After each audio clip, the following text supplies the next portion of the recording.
Welcome everyone. Thank you for joining us for today's webinar. My name is Janish and I am the Product Marketing Manager at AppUX. AppUX is a global leader in the management, automation, and orchestration of network services in brownfield and greenfield data centers. We help NetOps and SecOps adapt to changing technology and process demands such as Agile, DevOps, IoT, cloud, and software-defined infrastructure. Our topic for today is 5 ways to achieve cost optimization with network automation. This topic will be presented by Murali Palanisamy, our customer evangelist. Just a little housekeeping before we get started. If you have any questions during the presentation, please type them into the question box in your GoToWebinar control panel. I'll bring them up at the end of the presentation during our Q&A. Now, without further ado, I'll turn the mic over to Murali. Hello, Murali. Hi, Janish. Thank you. Good morning, everyone. Good morning, good afternoon, or good evening, depending on which time zone you are in. So let's get into the 5 ways to achieve cost optimization. Here we are going to focus on network automation, and in network automation, what we could do to optimize cost. Before that, let me just give you a quick overview. AppUX is headquartered in Seattle. We focus on NetOps and SecOps to be more agile and help the DevOps to consume NetOps and SecOps and automating security. We have 7 locations spread across the world. So today we'll talk about what is the need for effective infrastructure, or cost-effective infrastructure, and the solution, how to do it. And we'll talk about 5 ways to reduce cost using automation workflows and all that. We'll also look at visual workflow. It's one of the key pieces using which we can optimize cost, and we'll give some buffer for Q&A. Right. So we look at the need for a cost-effective infrastructure, or in other words, what are the disruptions that's happening, which is forcing us to have a more focused or optimized IT infrastructure. So if you look at today's IT budget, it is doing less with, more with less, right? Meaning IT budgets has remained flat or has been shrinking in certain cases, while the number of applications has ballooned.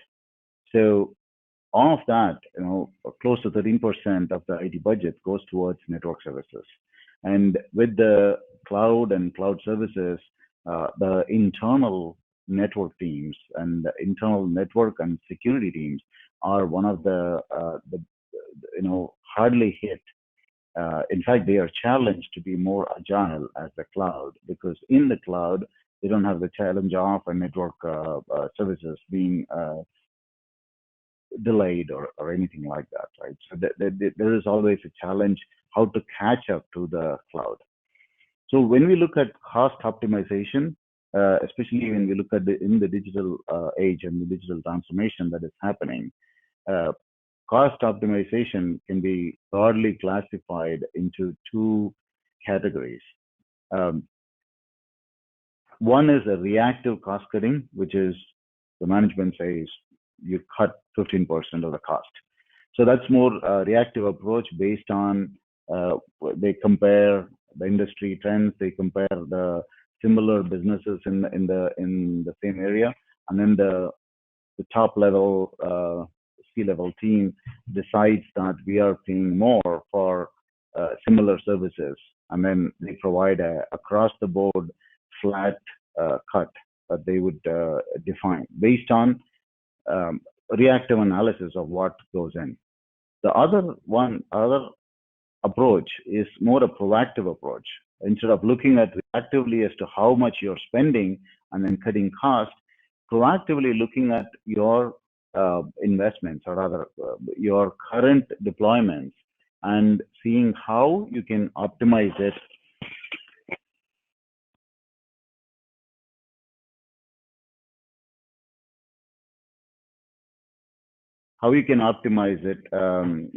and be more productive, right? This is in this the key thing that we need to look at is how do we achieve agility, right? How do we ensure application availability by doing cost cutting, and then focus on continuous delivery and maximize business value? These are important areas that we need to focus on while we are doing this. So some of the common themes that we have seen in customers is they have been asked to cut budget by X percentage, right? To be more nimble and do more with less. So that's a common trend or common theme that we see happening, right? The next one is they want to look at reinvesting what they have saved, or rather they want to save and be nimble in what they do, and they want to use that to reinvest in their business so that they can do provide better services and better offerings for their customers. The other one is we need to focus on other business outcomes than cutting cost, cutting resources, or cutting cost, or anything like that. More focusing on business goals and business outcomes, right? So now, how do we achieve it? How do we do that, or how have we enabled our customers do that? The key piece is by using network automation, you build effective infrastructure, and you're able to automate all the day-to-day tasks, and then you're able to address business challenges using network automation.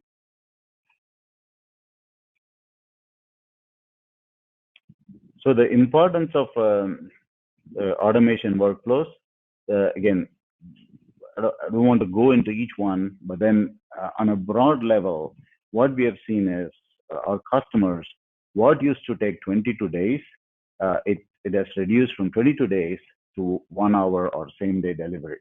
So the network services, when you look at agility, right, has greatly shrunk, or there is a paradigm shift on how the services are delivered. The other one is they can self-serve themselves. They can do whatever they need within, they can self-serve so that they don't have to talk to another engineer and all those things to get things done. So this sort of provides, indirectly provides savings to the customers.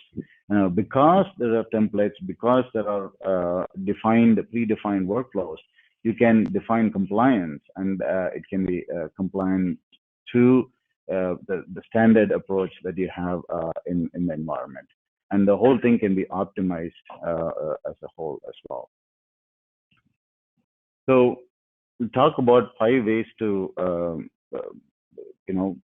how to reduce cost using the automation workflows by enabling these workflows that we have built or published as well. So when we look at the 5 major areas where they are reducing cost, is using the workflow, they are able to eliminate error, and they're able to provide speed of delivery of service, right?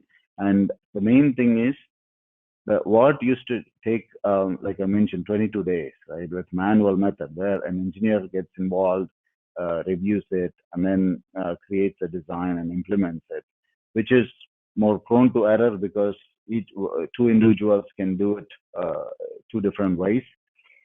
Having an automation workflow allows you to have a simple, streamlined way of doing things, and also provides a way of supporting multiple vendors, hybrid deployments, and all that in a more intuitive, easy, cookie cutter mechanism. One of the key things that one of our customers did is, if you use this template, it will be done in a day. If you want some custom configuration, it will take 22 days or a week or whatever. So then everybody aligned to that. And what are those templates? You can define those, and you can give, however, you can broadly classify it as bronze, silver, gold type of offering, or you can even give a shebang of list of offerings. But then you control what you're offering to the client. It's like what the cloud is doing, right? If you look at some of the services in the cloud, it probably provides 10% of what you need, but then that 10% is what majority of the customers, like 80% or 90% of the people, are looking for those 10% services. So you templatize those and provide that, and they are able to consume it. And with that, you're able to ensure compliance. And because folks are self-servicing now, the ticket volumes are reduced, and the related IT cost for each of those tickets and the cost per ticket goes down drastically because majority is automatically done. So in this, the biggest advantage is reducing the manual error, reducing the manual long manual resources needed to create a simple change, and then templatizing, which increases compliance and reduces errors. The next one is you can reuse configuration workflow. So you basically define a workflow, define one simple configuration workflow. The workflow could be, let's say, create DNS. Now you can use or reuse this workflow, this basically this configuration on every task that you implement, every task that you process, so that it is more streamlined and is more easy to consume, right? And it basically allows them to reuse that as much as possible, and call those in other complex flows as well. Now, the other one is optimizing resources. Now, when we say optimize resources, if we were to do these configurations manually, there is always a cross-team challenge across managing all those resources, which means you might end up creating islands of resources, islands of hardware, islands of services that are there, because each one needs to be configured separately, managed separately, processed separately, and all that. Using automation templates, since it is simplified and standardized, you can sequentially scale the hardware. Like if you can fill one of the hardware, and if it goes to a certain extent, then it can automatically scale to the next one, or it can automatically move to another one. This way, all the network services that we provide, whether it is virtual or physical, can be optimized and used a lot more, right? A lot better managed and lot better optimized in this whole process. And then it reduces the time spent on mundane tasks and allows the focus and agile initiatives that are there. So basically, it enables more agile deployment and do more with the existing budgets. And the next one that we can focus on is it sort of increases productivity, in the sense when we look at the mundane tasks of creating services and all that, right? When those get automated, the resources that are used for those, they can focus on bigger, better things. Now, one might look at saying, oh, since I'm doing all self-serve requests, I don't need those resources. That is more of a reactive way of looking at it, right? But the proactive way of looking at it is, since I'm freeing those resources, I can use them to integrate and do more automation, more out-of-the-box integrations, and provide an integrated change management, and basically elevate those resources to do more engineering than day-to-day operations, right? Or design, and we can elevate them to do think and design than to just execute on configurations or day-to-day mundane tasks. So that actually improves the employee productivity that comes out of our employee. And then it also we can look at the other ways to save cost is optimize the configuration process. One of the biggest challenges that we see, because the configuration is so complex, it becomes difficult to support, and that requires more expert resources and all that. This actually removes that complexity and allows users to basically simplify those configurations with the template. And it basically provides visibility, and it removes the long time consuming manual troubleshooting and configuration checks that are there. Okay, so now we looked at all the benefits and how we can save cost and all that. Now we look at visual workflow. This is the solution as to how you can do it to save cost. Now, visual workflow in AppUX, when we call it visual workflow, the whole idea of visual workflow is so that it is so simple and intuitive so that you can use the existing teams to drag and drop and configure.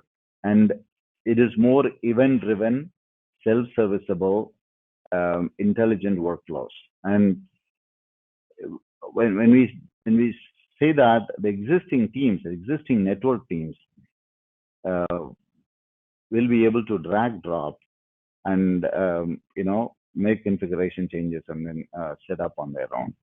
It is the other important thing is it's easy to design. There are out of the box flows. You can drag drop nested flows and create your own flows and deploy it and then start using it. So it makes it easy for an existing network team to design and consume those self-service flows.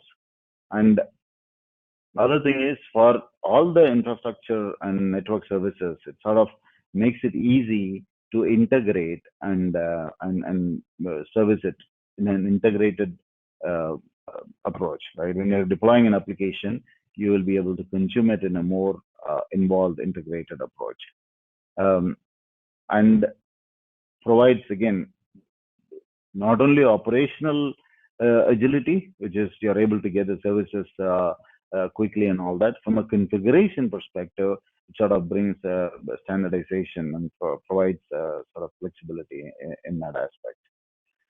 And the whole approach to visual workflow is to provide cost optimization, resource optimization by doing all the 5 things that we discussed earlier. Excuse me. So this is our Visual Workflow Studio. So in Visual Workflow Studio, the way I would explain this is there are 2 types of tasks. Whatever you see there, those are all individual tasks. The task can be another flow as well. The ones that you see in green is another flow behind the scenes. For example, ServiceNow integration. ServiceNow ticket creation could be a flow. Infoblox ticket creation is another flow. What it means is that would have internally a multi-step process that could have a ticket creation, ticket validation, and ticket closure, etc., or DNS web creation and things like that. There could be multi-step flows within that, but then you're stitching those together to create one flow. Now, in this, there are 2 types of tasks. One is a human interface task. A human interface task is anything that you want to get from humans or present to humans. It could be a form where the human fills the form or gives the input, a form or a text box or whatnot, right? Or a button where he just approves it, presses to approve and things like that. So anything that requires a human interaction. Or it could be something that you are presenting to human. It could be a graph, it could be a pie chart, it could be a bar or a table, a report, or anything like that. So it's either something that you get or give to the human.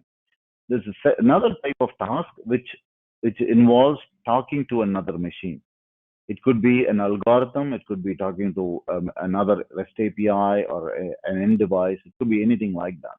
These are broadly classified into 2 types of tasks. And what we do is we publish a whole bunch of tasks out of the box. So it could be a simple form, simple graph module, and they are classified into UI interface and notification. And there is a store which actually has some of the pre-built out of the box configurations flows that are there. So you can go drag, drop, and then use them as it is. So it sort of makes it easy to configure and you can go preview changes and then deploy those. So when you drag drop a self-service, a form, you can customize the form, and what that form gives you is it sort of creates a workflow. Now, when the user consumes it, he will be presented with a form like this where he can go fill in the data. Now, whatever he fills in can be validated. Either the data that he fills in can be validated, or let's say he types an FQDN. We can go check in Infoblox or QIP or BlueCat or IP control to say if that FQDN exists already. If not, then create it. We could do that, or we can just check if the FQDN exists, or if it is in the right format, right domain, and all that. Then we can say continue to the next one. Otherwise, we can have a cross mark to say this is not a valid domain. Similarly, with an IP address, we can actually go get a next free IP address, or if he types an IP address, we can go check if it is free. If not, if it is, then reserve it. If not, alert him on that. So a lot of those logics can be defined so that you are able to, everything that you would manually do to check all those things can be redefined and validated and automated. Another beautiful thing about this is that this whole thing that you see can be passed on through an API. So let's say there are other tools like Terraform, Puppet, any other DevOps tools, Chef and all that. They could call AppUX using this same API. Now, when you go back and check, you will see the same configuration in there, right? So you are able to troubleshoot very easily because it is the same information that gets passed in either by self-service or by the user, the API filling the form. So it sort of makes it more intuitive and integrated from a management perspective, from a configuration and consumption perspective as well, and also to troubleshoot. Now, you can go schedule workflows to say I want this to be run at whatever 12 a.m. and whatnot, or you can say I want to do it right now, or it could be an event driven as well. You can define a whole bunch of ways that you can do it. There's a huge inventory of workflows. You can select them and then you can fire that out. The reusability of workflows is that you can define this flow and you can consume this flow in another. You can actually define a new flow where you consume this. This is very helpful where each team, let's say there's a firewall team which defines a firewall flow.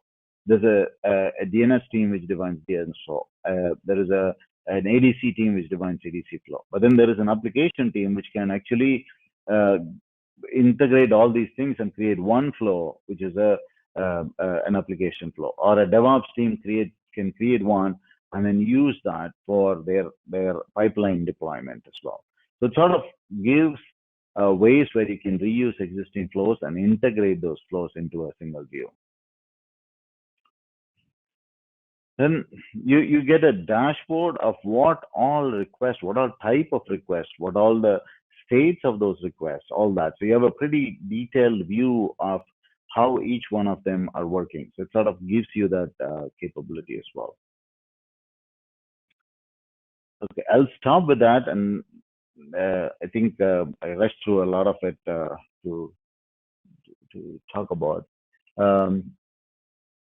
We pause there and then check if there are any questions, and then we'll talk about it in detail.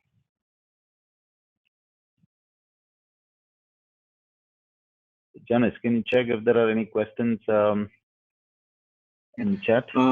Yeah, thank you, Murali. Yeah, there is one question from Tony. How is AppUX deployed?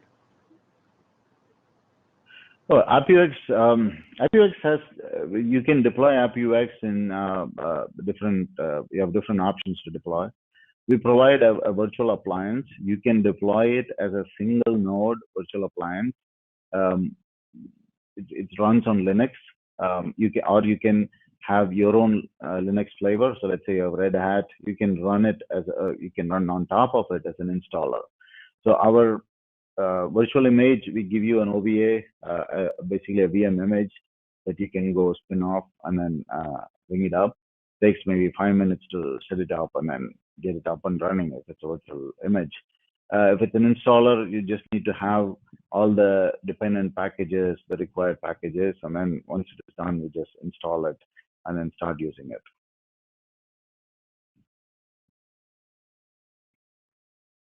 Hope that answers your question, Tony. And we have another question from James.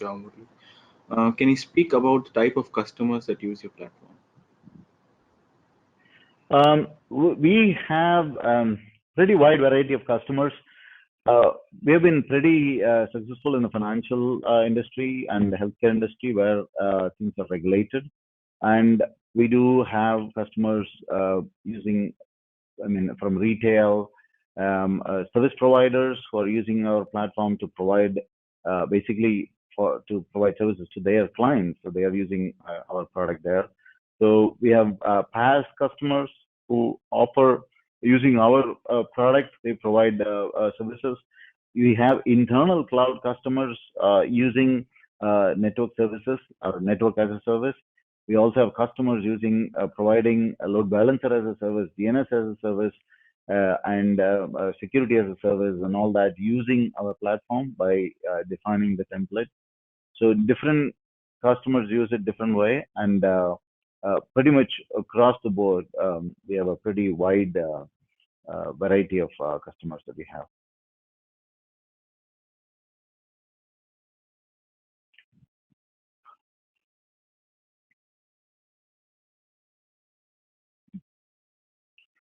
Okay. Any other questions, Janish?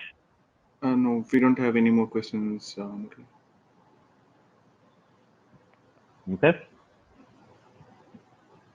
All right. Thanks, everybody. Thanks for joining the webinar, and have a good day. Yeah, and to try AppUX, you can actually log onto our website and go to Start Free Trial /2, where you'll be able to get a free enterprise trial of our product. Thank you, everyone. Signing off. All right. Thank you.